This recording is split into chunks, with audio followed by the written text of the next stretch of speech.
Hello, this is William Michael of the Classical Liberal Arts Academy, and quite often, especially recently, I've been contacted by people involved in private schools and in Catholic schools, in classical Catholic schools that really, just to be perfectly frank, don't know what they're doing.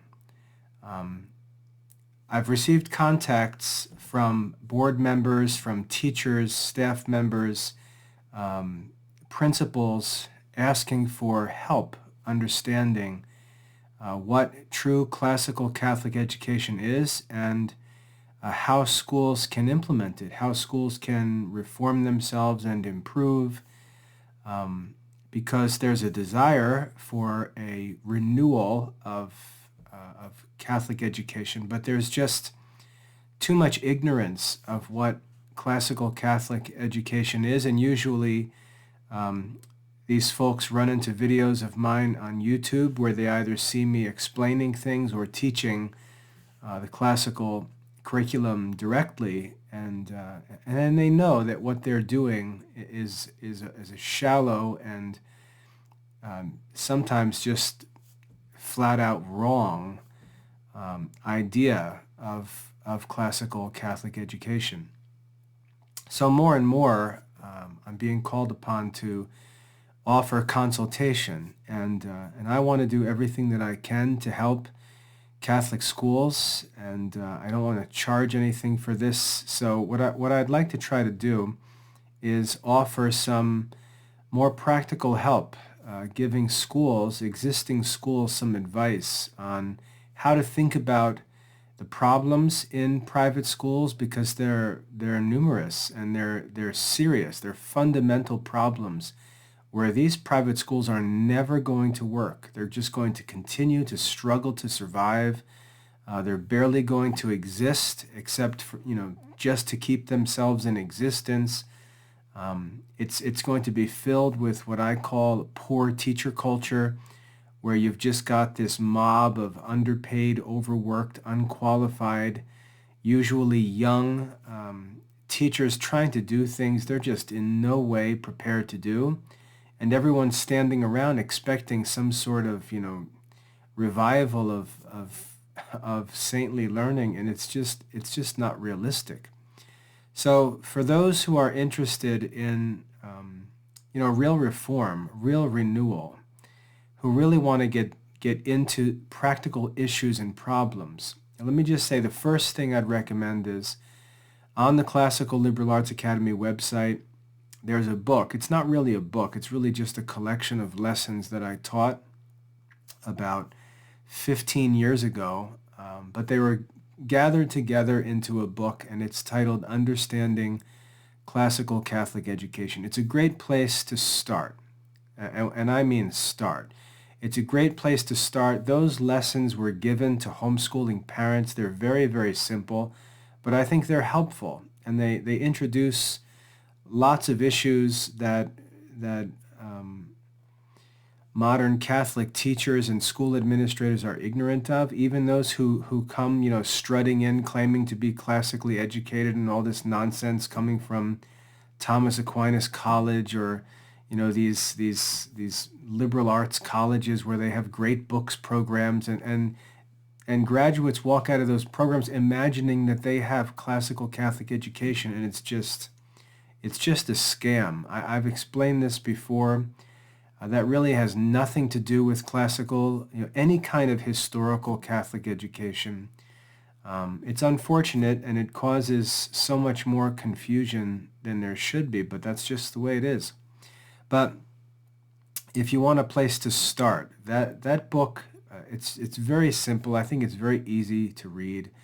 I think that's a good place to start. And just so you know, I'm planning to spend the next few years as I do some graduate level research work at Harvard to use my opportunity to actually research and write that book and turn it really into a master text that's thoroughly researched and documented.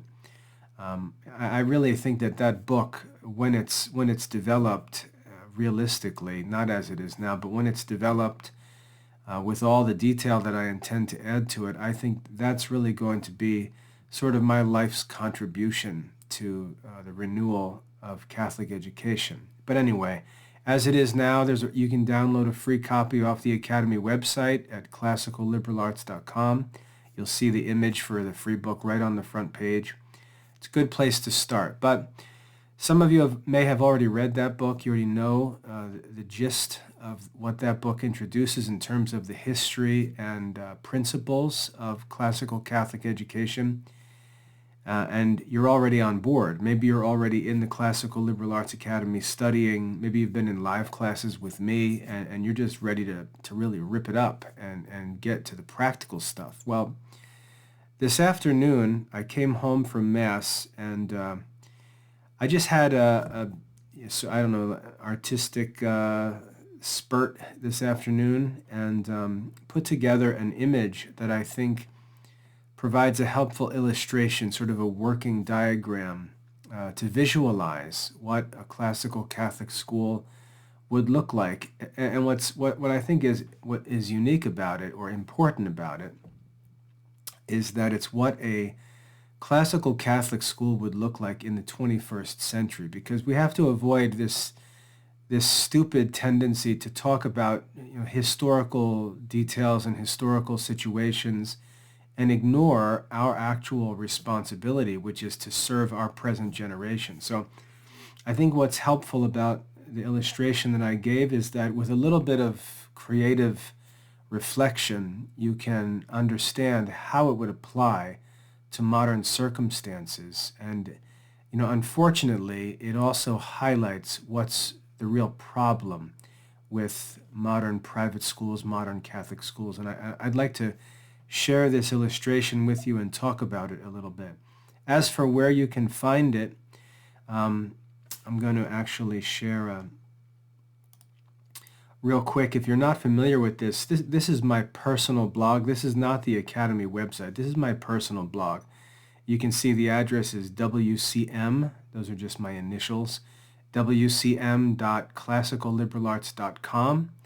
And I posted this information on this blog today. And, if you want to get into some more of the detailed behind-the-scenes stuff of classical Catholic studies, I recommend you follow me on this blog, because I write about things that I'm not going to write about on the Academy website, getting into more, short-form content. It's sort of my outlet for the kinds of brief thoughts and posts that might be posted on social media by others, but I'm not on social media anymore, so this is my outlet. It's wcm.classicalliberalarts.com. And if you go there and scroll down a bit, you'll find this article titled Organization of a True Classical Catholic School. Organization of a True Classical Catholic School. And if you open that up, you'll see this illustration I'm talking about, which we're going to look at in a minute. And then down below, there's a pretty detailed explanation about what that diagram shows, but I'm going to talk about that in this talk, so you don't need to read that, but it's there if you do want to read it. So this illustration is what I'd like to look at, and I think for those of you who work in schools, and remember, I worked in schools. I know what the small private school culture is like. I know what the big private school culture is like. I've been in both of them, and I think you'll appreciate what I share in this image here. It's got some, I would say, diagnostic content, in the sense that it's going to diagnose some of the problems in private schools, and it's also got some prescriptive content in the sense that I'm going to prescribe some solutions to these problems. So I've got a blown up version here. Let's take a look at this instead, and I'll get myself out of the way here. So let's just look at this illustration.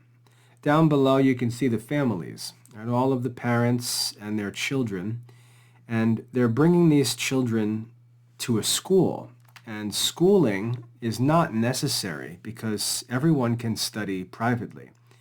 All of these parents, all of these children can homeschool if they want to, or parents could make other arrangements. They could just hire tutors to work directly with their children and so on. Many of them, for various reasons, are going to bring their children to schools. They're going to look for quality schools. One of the reasons is just that the parents have to work. They may just need two incomes, or they may run a family business and mom and dad have to work together. Old farm families, obviously mom and dad had to work and they would just send the kids off to the local school. We see the Amish do this today still. But there's all sorts of reasons why parents may be interested in having their children go to school. They may just be unfit for homeschooling. They may just not have the circumstances. Some of them are first-generation Catholics, which I am, by the way. But the whole thought of providing education directly to their children is just beyond them. Maybe not really, but at least they perceive it to be. And so they're looking for a school to bring their children to. And let's just imagine that they could bring their child to a well-organized classical Catholic school that really had things figured out based on the principles of classical Catholic education. What would that school look like? I'd like to walk you through this illustration to show you what I would recommend. Now, as I mentioned before, the problem in most private schools is that they just don't have an intelligent plan for the school. They really haven't thought through the big questions carefully enough. They haven't solved the problems that need to be solved in education, and they've just thrown something together that looks like a private school and calls itself a private school, but is really just a disorganized mess. And the main trouble starts with the school board, because you get a group of men or women who get together and they don't have money. And so they're talking about schooling, and they're talking about this and that, and they're talking about goals and talking about ideals, but the fundamental duty of the school board is to invest in the development of an effective school. The school board is not just a think tank. It's actually a board of men and women who put their money on the table, design a school, and then invest the seed money to get that school established. And if the board doesn't bring money to the board meeting, if they don't have checks on the table, and if they're not leading the community in making the investments that are necessary for the school to develop and operate effectively, it's not a school board. It's just an idle think tank. And many school boards are just idle think tanks. They just talk about what needs to be done. They imagine that tuition is supposed to pay for everything, or fundraising and donations from other people is supposed to pay for everything, and that's just not what a school board is for. So often the failure of the school starts with a school board that's really not a school board, and this is problem number one.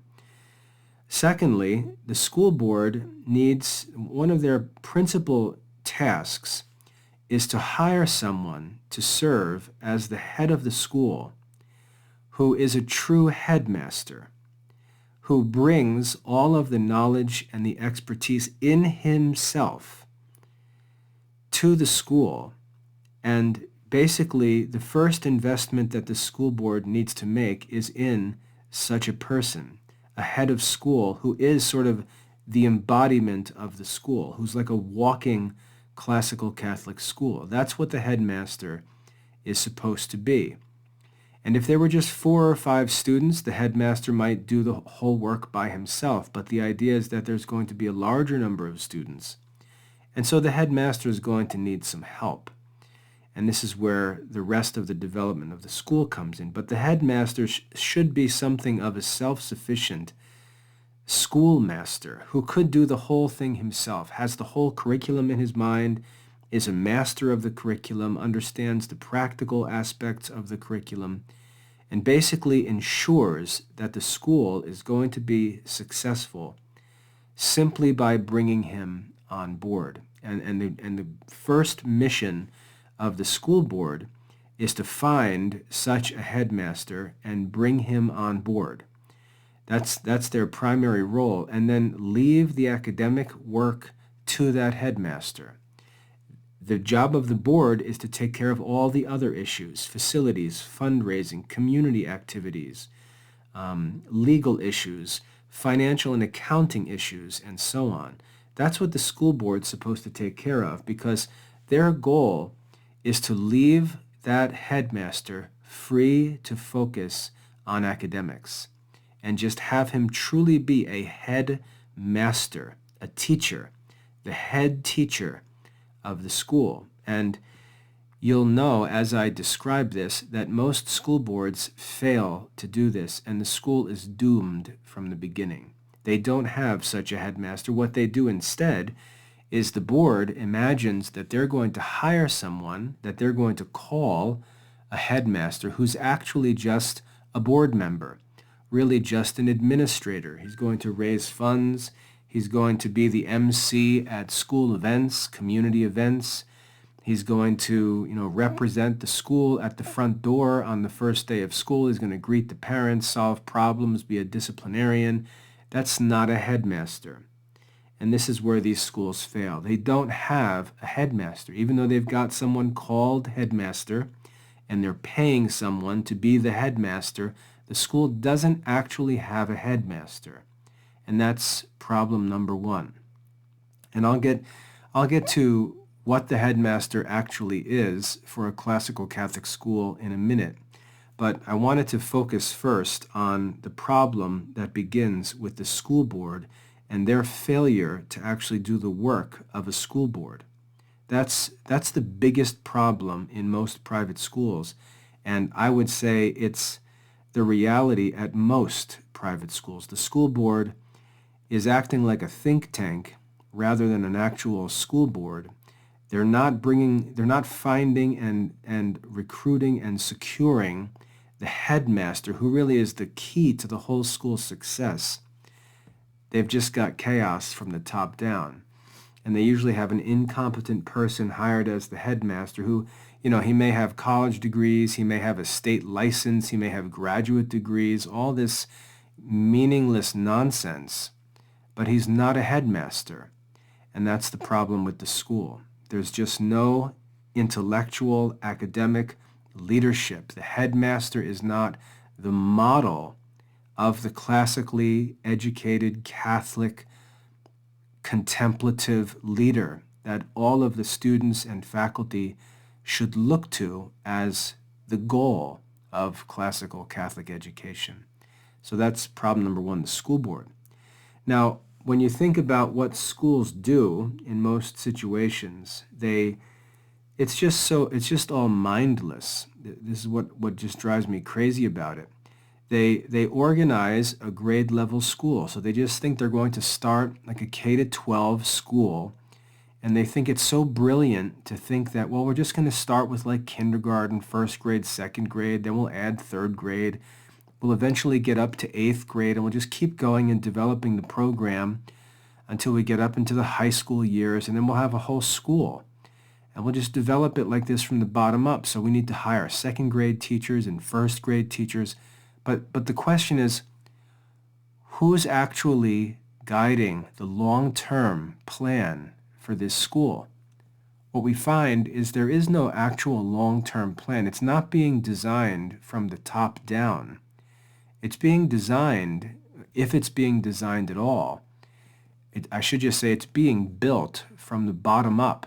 And so the first hires by the school board are usually elementary school teachers. And these are usually women who have no classical Catholic education.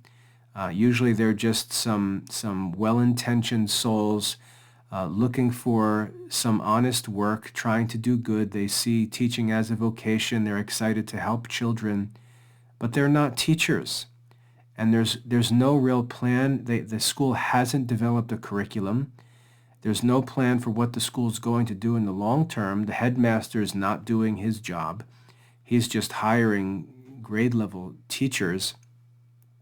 And those teachers are basically going to come in and they're going to teach a homeschool curriculum in a private school environment. And when you look at these private schools, what you see, as I said, is they're basically teaching a homeschool curriculum in a private school environment. And again, that's an evidence that the school has no real plan. It really doesn't understand what a private school is. It's simply taking homeschool culture and bringing it into a private school environment. And so you've got lots of problems. No curriculum, elementary school level teachers being hired, and just no plan for the long-term development of the school. And they all follow the same model and same method, and they all run into the same problems. There's just no thinking on behalf of the board, and again, they don't have a person in place as a headmaster who knows what he's doing and can direct the long-term development of a school, not from the bottom up, but from the top down. Now, what's needed in a school, there's 3 different levels of what's needed in a school. And I've got these things written on this illustration here. You can see at the bottom level, the first thing that's needed is virtuous culture. Virtuous culture. And we can see, as difficult as it is to comprehend, we can see that this is often neglected right from the get-go. They neglect virtuous culture. We see Catholic schools that have people employed that aren't even Catholics, that aren't examples of virtue. It's just a train wreck. The first thing that's needed is virtuous culture. And the reason why is because these parents are bringing Christian children to the school and asking for their children to be cared for during school hours.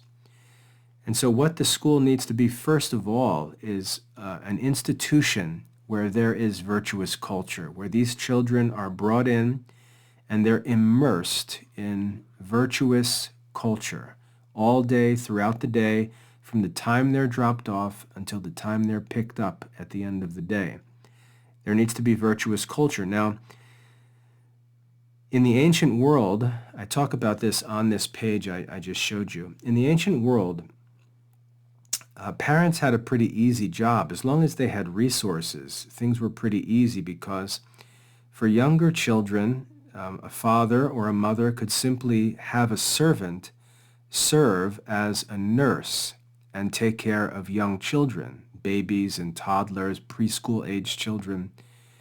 A servant would simply be ordered to take care of a child and to provide the child with activities that were good, supervision, instruction in good manners and behavior, and so on. The parents could just tell the servant what they wanted the child to do for the day, and the servant would have nothing else to do except to supervise that child like a babysitter for the day.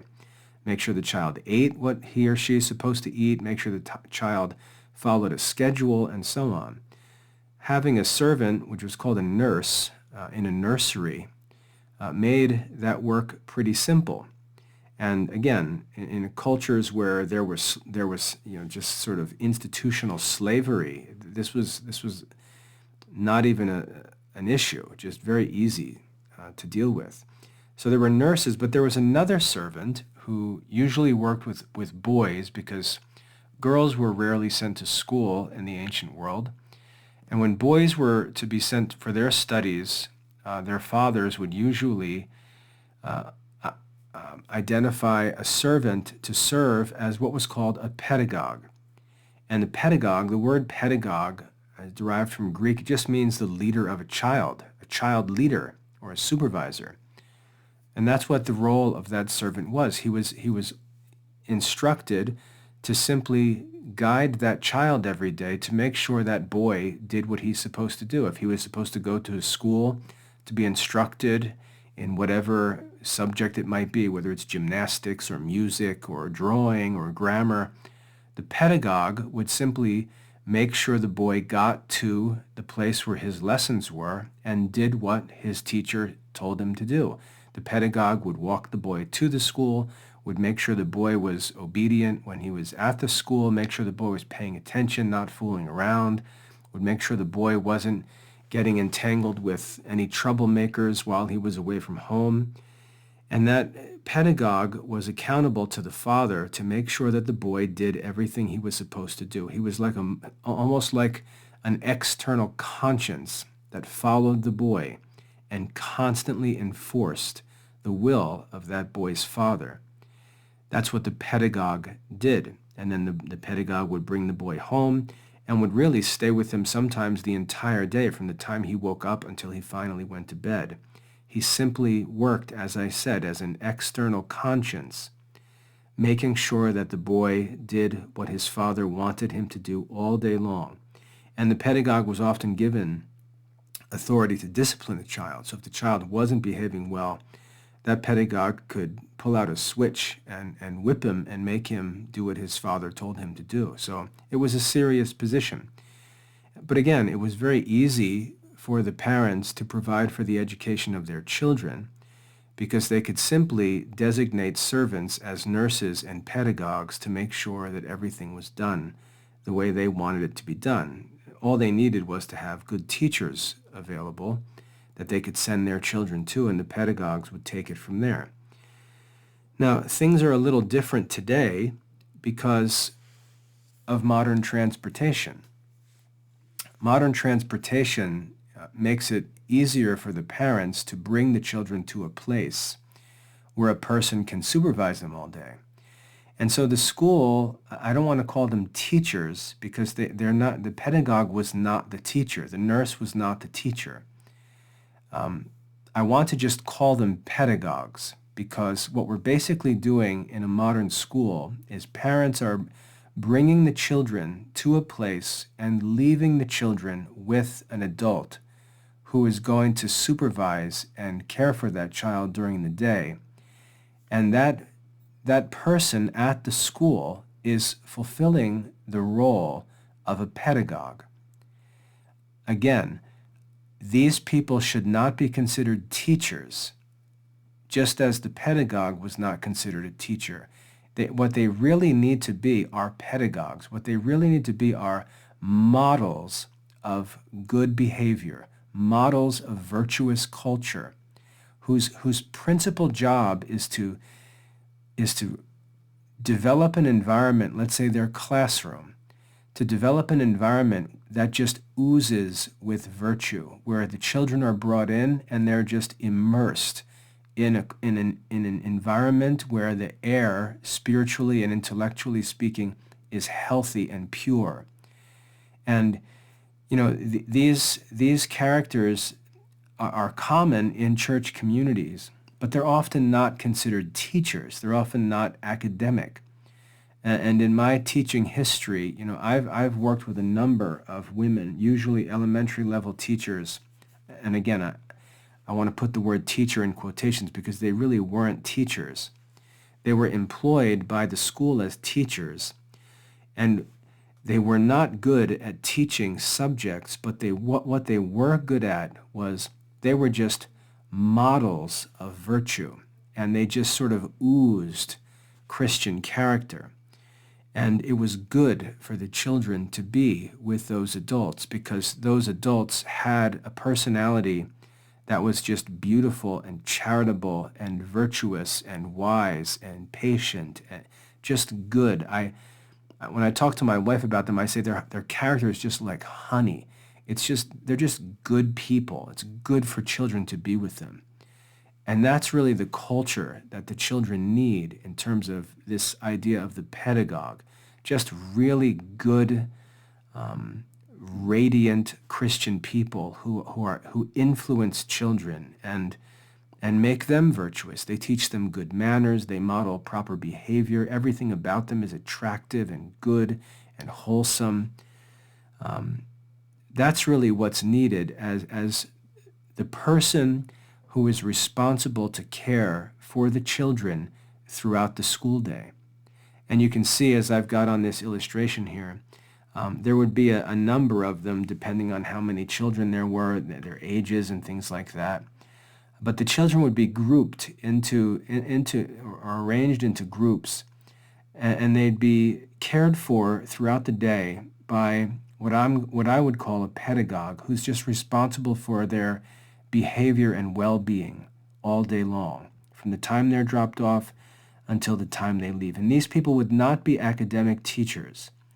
They would not be teachers. That's really not their job. There are certainly things they could teach, but their principal role is simply to model and direct the children's behavior, to provide an environment that's just good.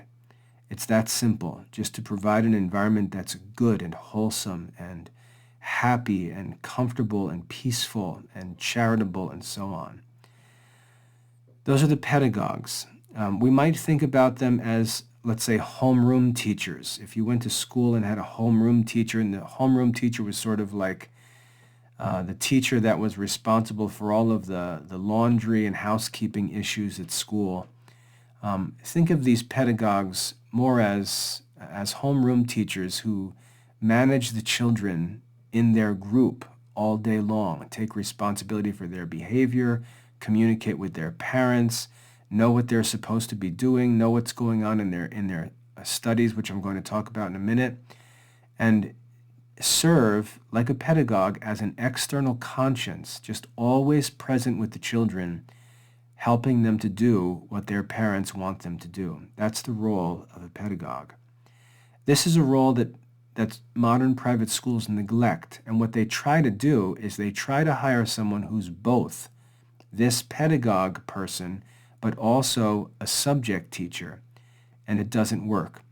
And this is why we end up with these grade school teachers who are neither pedagogues nor effective subject teachers.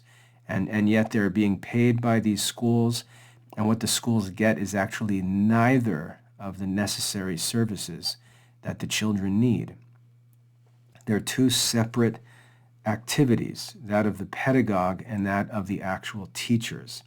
So let's move on and talk about the teachers a little bit.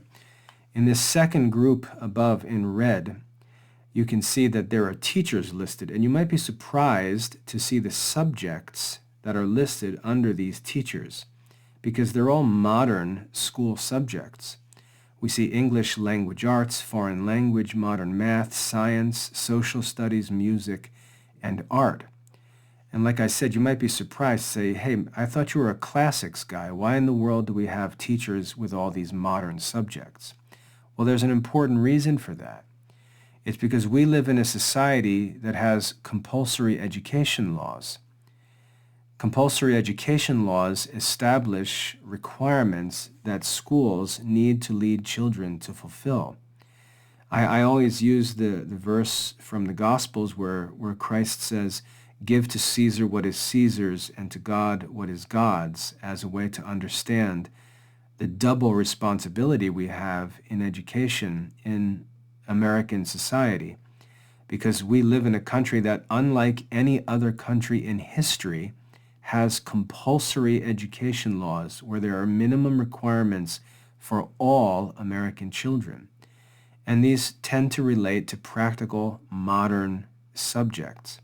And it's our duty to satisfy these requirements, not ignore them, not badmouth them, not pretend they don't matter, but to actually fulfill them. And so the second thing that a school needs is it needs expert teachers in these compulsory education subject areas. It needs an expert English language arts teacher, an expert foreign language teacher, an expert math teacher, an expert science teacher, an expert social studies teacher, an expert music teacher, an expert art teacher. Because if these subjects are required by compulsory education laws, the school has an obligation to provide these children with all of the requirements that are laid upon them by the state laws regarding education. The school, like I said, the school can't say, well, we're a classical school. We don't worry about that stuff. No, that's a neglect of duty. These are the laws. We're not exempt from the laws because we're messing around with classical education, and this is a sign of fake classical education. When classical educators or self-proclaimed classical educators start talking about how they don't care about modern standards, that's a sign that they're fakers, and it should be a red flag for parents to run away from that school. These are compulsory education standards established by law. We have to fulfill these standards. And it's a good test for us to be able to check the competence of the school faculty and the board and the plan of the school, because this is something most people understand. And if we want to gain some insight or judge someone in issues that we don't necessarily understand, like classical education, where we should start is with a place where there's something to look at where we do understand what's supposed to be done. And most of us understand what modern education looks like.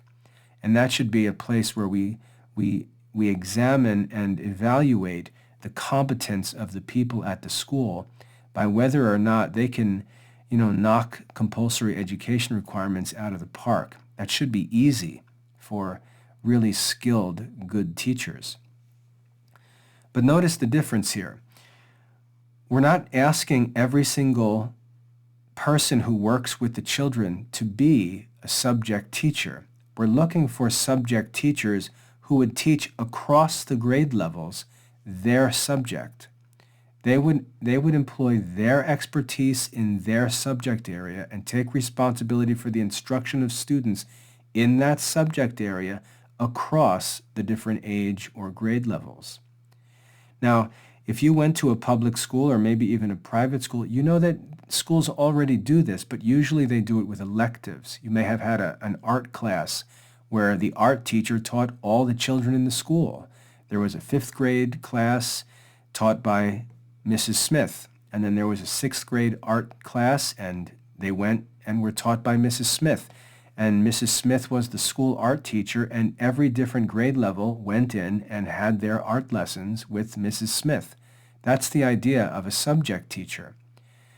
But then when we come to things like English or math or some other studies, science and social studies, we act as if the grade level teacher can just handle all of the different subjects. And the truth is they can't, because the person who's with the children throughout the day really should be performing the role of the pedagogue and not a subject teacher.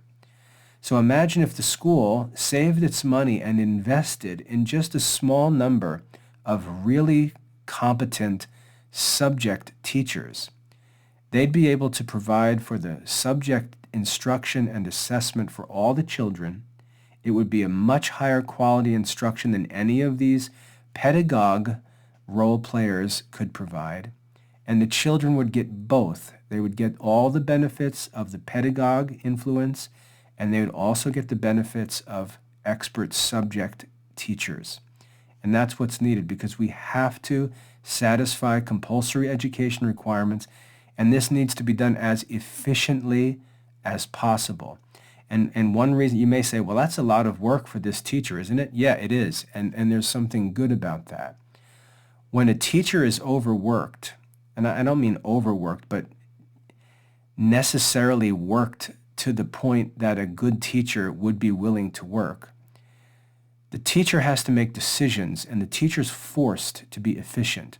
These subject teachers that handle compulsory education requirements, they need to be under pressure to be efficient and stick to the essentials and get the work done well. They can't be given endless loads of time to just take these subjects and turn them into these adventures where we just wander down a million different roads and we're not even paying attention to requirements anymore, because we've got higher things to take care of. We haven't even talked about classical Catholic studies yet. So these subject area teachers, they make sure for these parents, they give these parents peace of mind that all of these children have all of their compulsory education requirements taken care of. And they're taken care of well, because they're taught by skilled subject teachers, not by some kooky elementary school teachers who would do better to teach the kids how to wash their hands and practice good manners. than try to explain science or social studies. And that's not a criticism. It's just a reality. It's a reality that the elementary school teachers are asked to do things that they're just not qualified to do. And it would be better to have a skilled subject teacher handle that subject. You might have the same number of staff members in the school, but it would be a reasonable staff. It would be a staff that actually was efficient and made sense. We've got to get the compulsory education requirements completed efficiently, and that's the job of these teachers. When these pedagogues who teach the children to live well, to be good, and these subject teachers who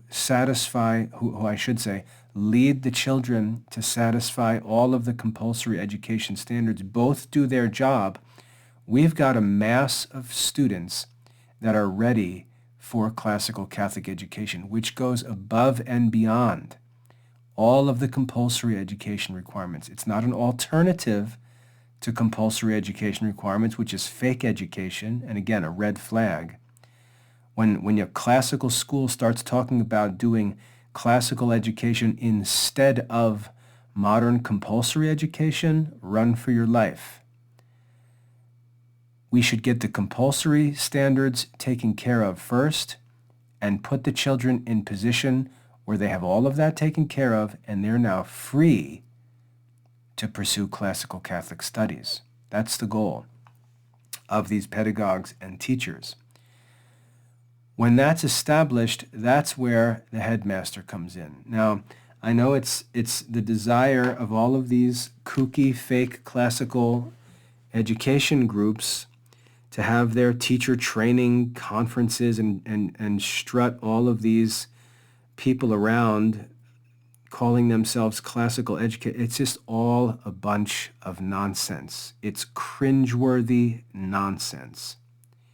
When we talk about classical Catholic education, the person teaching and offering a classical Catholic education should be a philosopher himself.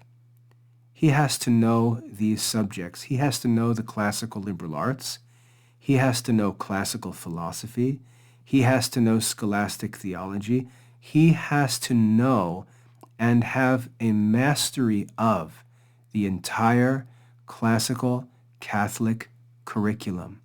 He can't be a person who goes to conferences and talks about classical education. He can't be a person who simply picks books for the kids to study and speaks at school events like assemblies in the auditorium and things like that. The school headmaster has to be the head master, the head teacher, the teacher of the teachers. That's the role of the headmaster. He is the head of the masters. He's the teacher of the teachers. And he has to be the source of the classical Catholic instruction. And he's got to be a master of it. And if you don't have that person, you do not have a classical Catholic school, period. If there is no such person leading the school, you do not have a classical Catholic school because there's no one capable of providing real classical Catholic instruction from experience, who can teach, who can adapt lessons to the students, who can answer questions, who most importantly models the life of an expert in classical Catholic studies. And what I mean by model the life is to actually be a contemplative Catholic adult. If a school does not have a person who meets this description, they do not have a headmaster. And guess what? I don't know that there are 3 or 4 or 5 headmasters alive today. And this is part of the problem. And what we see is we see people talk about classical Catholic education, but they don't actually want to do these studies. They'll say something like, well, I want to teach 3rd grade, or I want to be a high school math teacher, but I want to be in a classical... What? It's just nonsense. It's nonsense. To be a classical Catholic teacher, a person has to become a contemplative Catholic. They have to become a philosopher.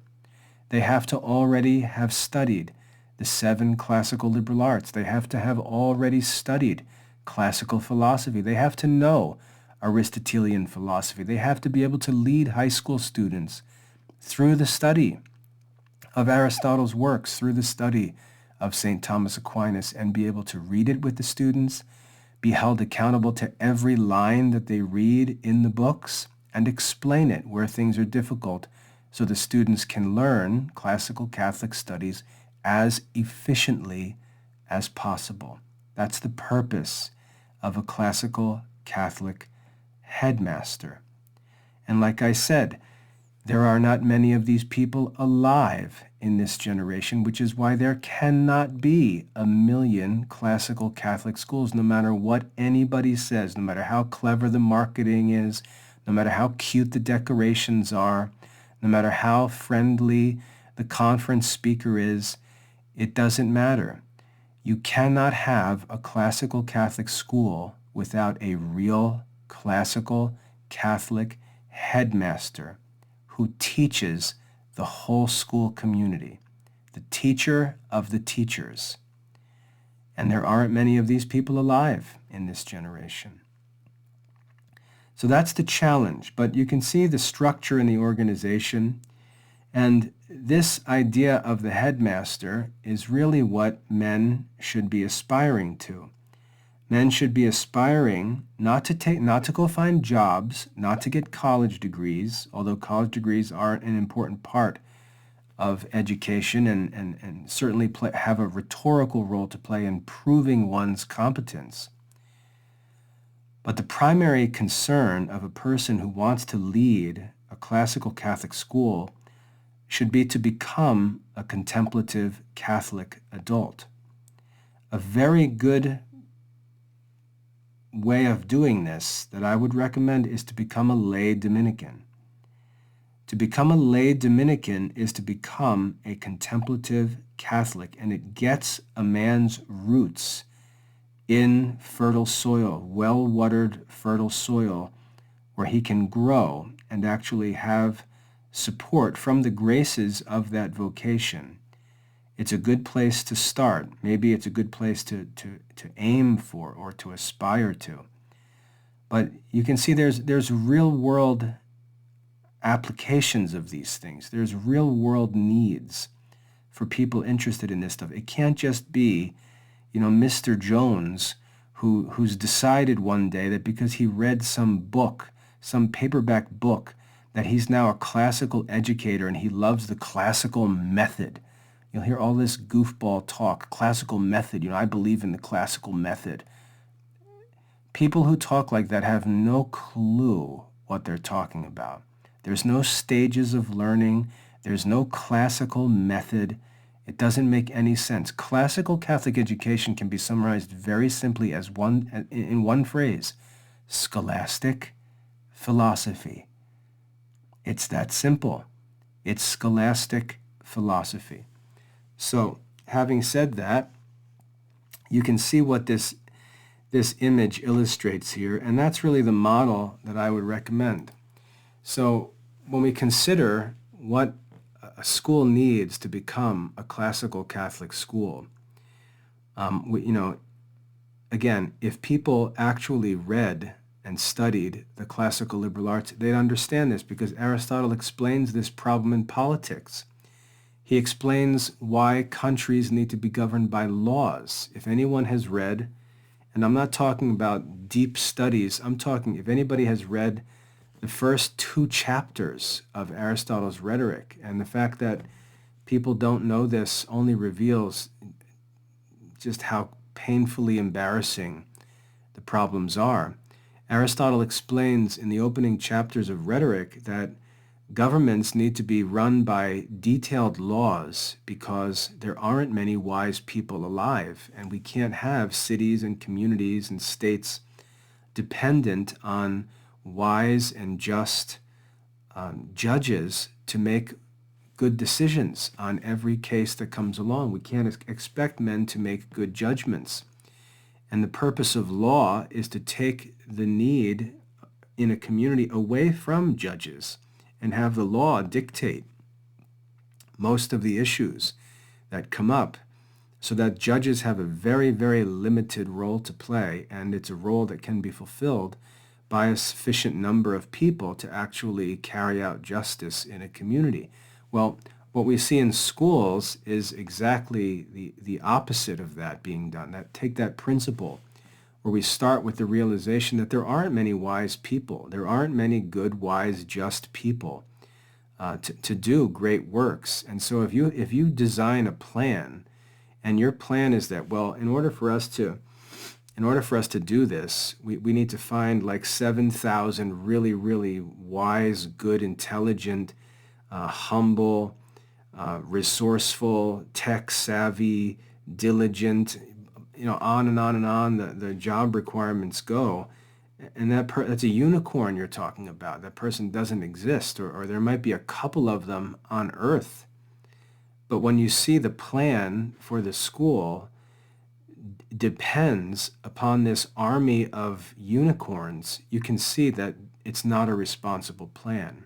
And that's what we see in modern private schools. We see schools that on paper sound awesome, but the people that those plans need simply don't exist. And that's why schools were never run like that. It's not because ancient people were stupid. It's because they were realistic. And if you showed them these plans, that we're going to take 200 kids and divide them into 12 different grade levels, and for all of these different subjects at all of these different levels, we're going to have individuals who teach all the subjects to all the kids every day, they would politely roll up that piece of paper and throw it in the garbage can, because it's just nonsense. And again, that's why it goes back to school board and head of school, because these boards and these headmasters, principals, whatever you want to call them, they put plans on the table that are just childish nonsense. It's never going to work. It can't work.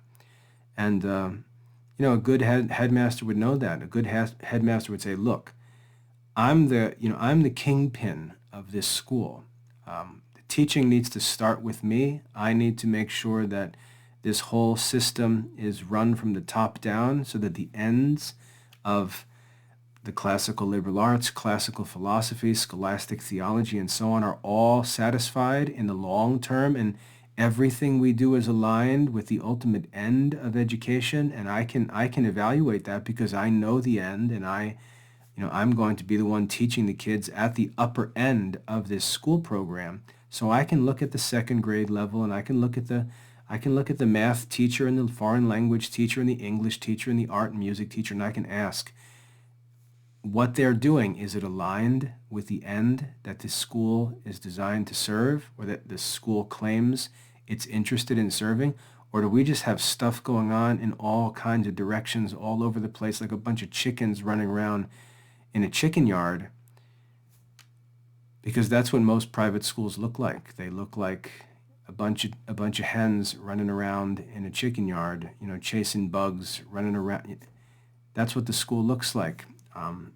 I had to learn that the hard way, because when I was a private school teacher, I never thought schools operated with no curriculum, where teachers were making up lesson plans week by week. New teachers are being hired and given freedom to create their own lesson plans, their own tests, their own assignments, their own grading rubrics. Do parents even know these things go on in private? Do parents even understand how little organization there actually is in private schools? I don't think they do. I think that what parents think is going on and what's actually going on are two very different things. And if you're a private school parent, my advice to you is start digging into these issues and hold private schools accountable. Hold teachers accountable. Hold administrators accountable. Hold board members accountable. Ask them questions. You're paying tuition. You're not paying for some Mickey Mouse, goofball factory that claims to be offering your children a Catholic education or a classical Catholic education. And if you poke around, you find it's just the Wizard of Oz, and you're told, pay no attention to the man behind the curtain, because all of this is just a bunch of visual effects for marketing in order to get tuition money from parents.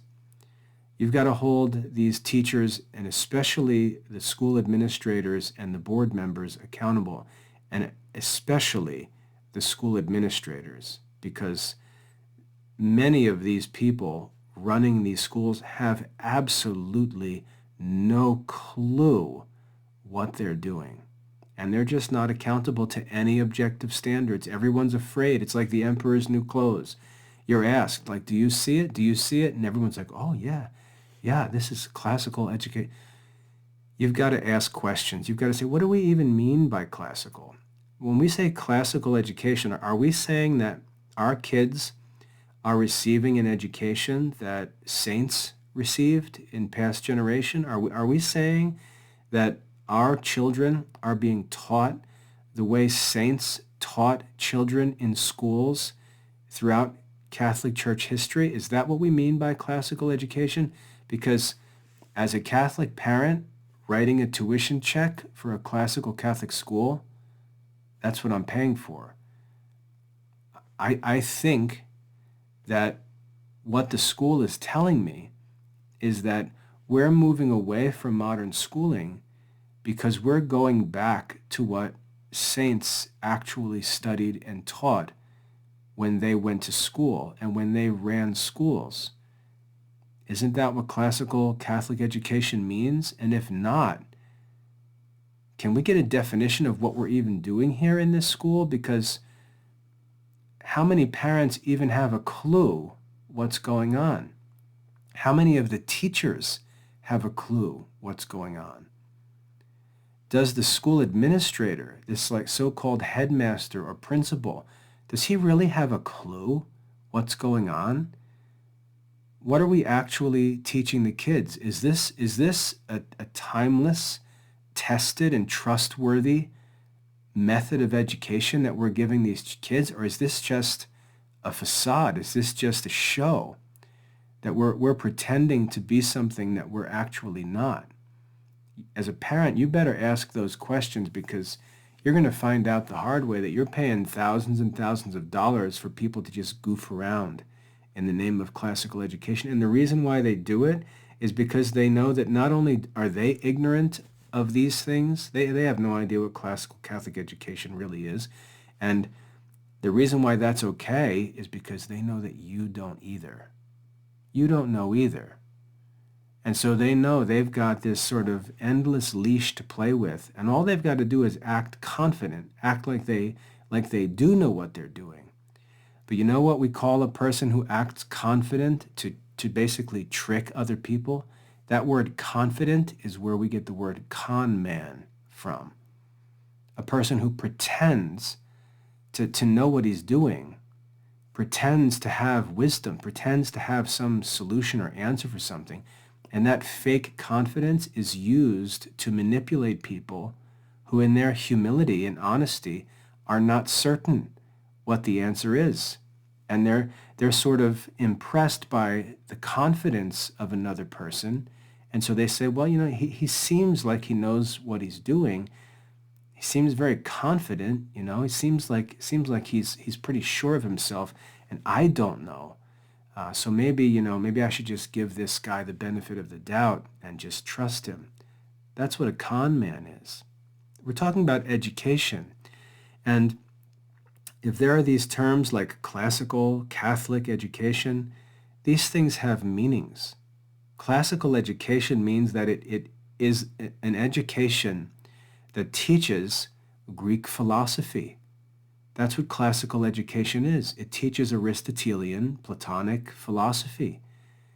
Aristotelian philosophy was embraced by the Catholic Church in the 13th century. That's what scholasticism is. Thomas Aquinas, St. Albert the Great, great scholastic philosophers. They embraced and defended Aristotelian philosophy. That's classical education. Roman rhetoric. That's classical education, the rhetorical teaching of men like Cicero. If you go to the Jesuit Rule of Studies, which was published in 1599, you can see that it explains that the students are to study Aristotle and Cicero. That's what classical education means. Not this goofy Dorothy Sayers nonsense. Not this 3 stages of learning nonsense. If you listen to the school administrators and teachers and you hear them start talking about grammar stage, logic stage, rhetoric stage, you're dealing with con artists. What they're doing has nothing to do with any actual classical education, any Greek philosophy, any scholasticism. Most of the ideas that they're pushing around came from Protestant sources that started in the 1990s. I can provide you evidence if you want it. I can give you all the details. So if we're going to restore classical Catholic education, step 1 is we can't be stupid about it. Classical has a meaning. It means that we're actually learning Aristotelian philosophy, that this school is ordered by Aristotelian moral philosophy, Aristotelian rational philosophy, Aristotelian natural philosophy, and so on. If it's not, if the headmaster has an English degree and he's never even studied classical philosophy or classical rational philosophy, he doesn't even know what these things are. You can tell when he talks at a school event, he's just giving these shallow, empty, public addresses. It's not classical education. And then to say it's Catholic education, well, what does that mean? Does it just mean that Catholics are actually the ones employed at the school? Is that what Catholic education means? Does it mean that the kids come from Catholic families? Is that what we mean by Catholic education? That's not what I mean by Catholic education. When I say Catholic education, I mean an education that was common among saints, people who have actually achieved the end of education, which is their salvation, right? True wisdom, goodness, holiness, virtue, and so on. When I say I want a Catholic education, I mean I want to know what saints taught their students, and I want to learn that.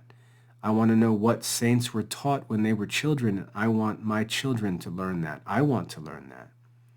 That doesn't mean that the outcomes are necessarily Christian, because we can't control the free will of our children, but we're talking about their education being truly, historically, experientially Catholic.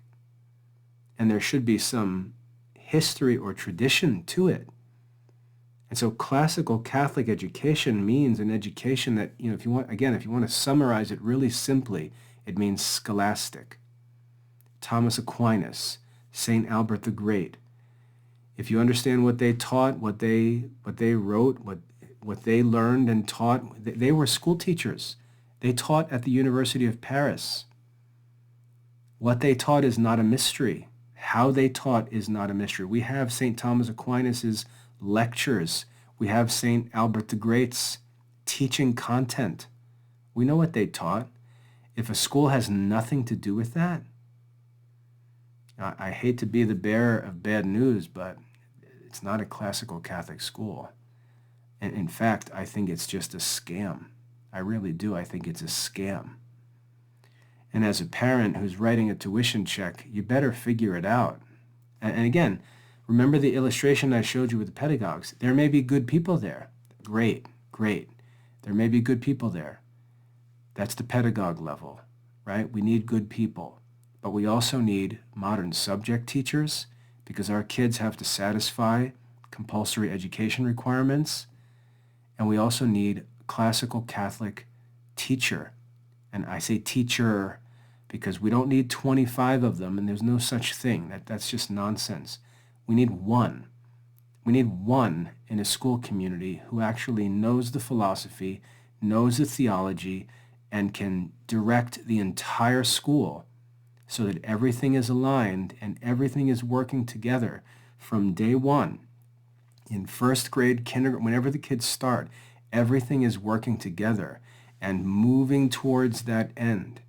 And the only person who can know if that's happening is a person who stands at the top of that system and knows what the end is supposed to be and can tell that everything is moving along. Everything is progressing as it should be. Everything is aligned with the end. And if that person doesn't exist in the school, it's just a chicken yard, and there's just hens running all over the place.